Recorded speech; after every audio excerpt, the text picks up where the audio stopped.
Hi there, welcome back. I'm Janine, and this is Quest for You, episode 281. Most of us don't like to admit it, but we all have people in our life we don't like. I often hear phrases such as, I get along with everyone, I don't have any issues with anyone, and I really don't care, and so on. But I strongly believe that we all have someone in our life we just don't really like, maybe even can't stand thinking about. Whether it's your mother-in-law or one of your colleagues, we are all bound to come across someone we simply don't click with. I have a couple people in mind. One person has behaviors and tics that just irk me. I'm sure you can relate. It's human. It's normal. There's nothing wrong with not liking everyone. As much as we try, we just can't get ourselves to like certain people. Sometimes it's a simple inability to connect or understand the other person, like in my case. Maybe something about them that just doesn't sit right. Certain characteristics or manners. Nothing that really affects us, but that keeps us at a distance from that person. Other times, our dislike is a response to how this person treats us directly. I've had bosses in the past that I didn't like because I didn't appreciate how they treated me and others. A person in your environment like that can really make things difficult. It can strain the relationship you have with others.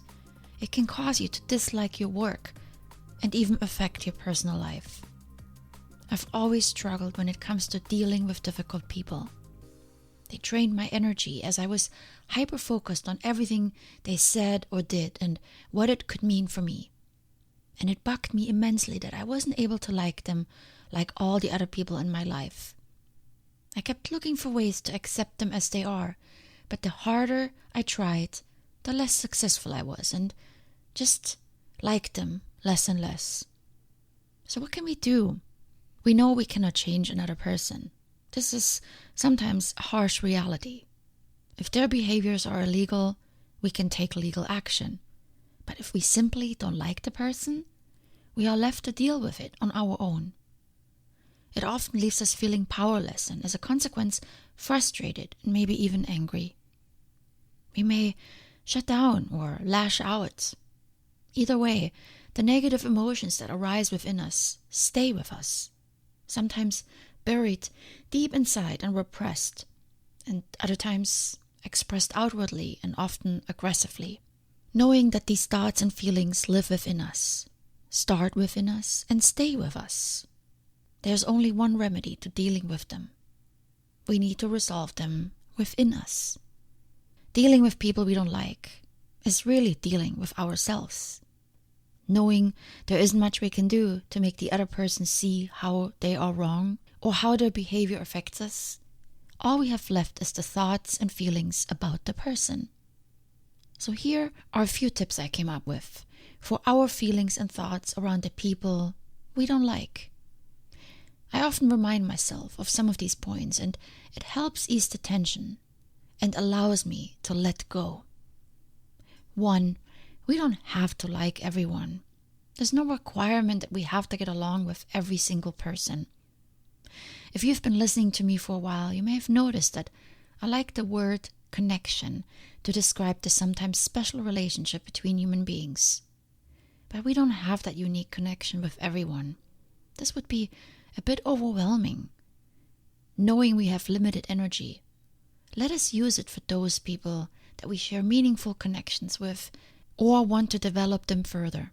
As for the rest, accept and respect them. Point number 2. Accepting means allowing for the uniqueness, however much we disagree with it, to be part of this world. We are not here to judge who is right and good and worthy. Accepting means allowing space for the journey this person may be on. They're still growing and learning, and hopefully one day they will look back and regret who they once were. But it's their journey, and we are not here to interfere with it.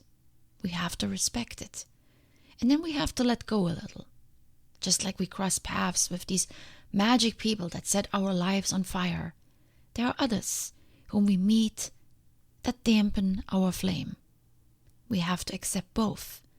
Both types of people are part of life. 3. Set an example. While we cannot change them or their path, we can set an example that they can learn from. This doesn't mean to use every opportunity we can get to prove them wrong or send mean little signals. It means demonstrating the behavior that we want to see in them. It's often easy to say how someone does us wrong and should do it differently. But we are often not much better. So let's first master the skills we wish to see in others, and then let's live them daily. Think about the behaviors we regularly criticize in others. Harsh and unkind emails, no response to text messages, rude replies, not listening, being inconsiderate of circumstances, and so on. But we all do this from time to time, when we are stressed or tired or upset over something. All we can do is be more observant of our own behaviors. And trust me on this, we are always being watched. The person you don't like may not ever change while they are in our life, but I'm certain they take notice of your exemplary behaviors. Sometimes I believe they are in our life for exactly this purpose, to learn from people like us. How many times have I observed and learned from others just like it? So let's be mindful of our roles. Maybe we are more of an influence than we think.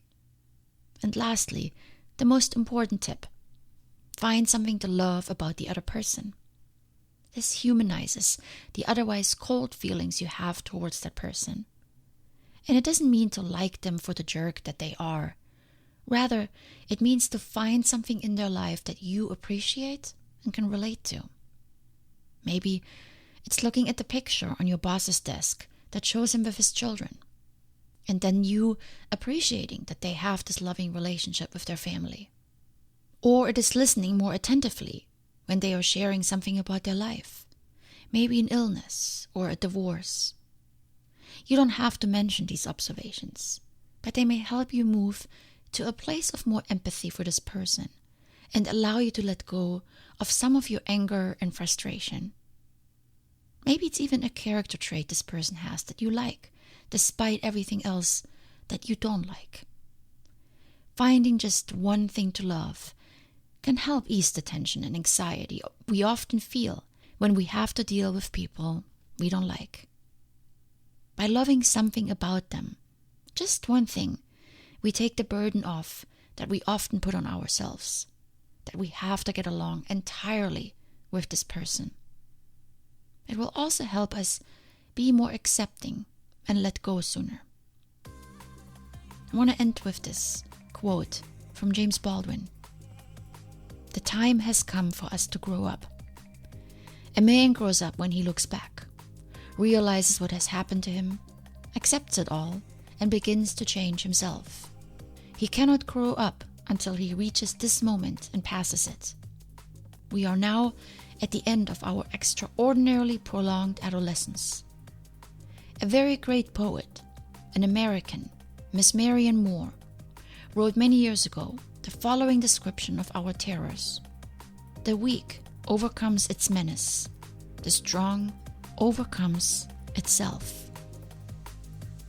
Love this quote, and I'll leave you to think about it for a little bit.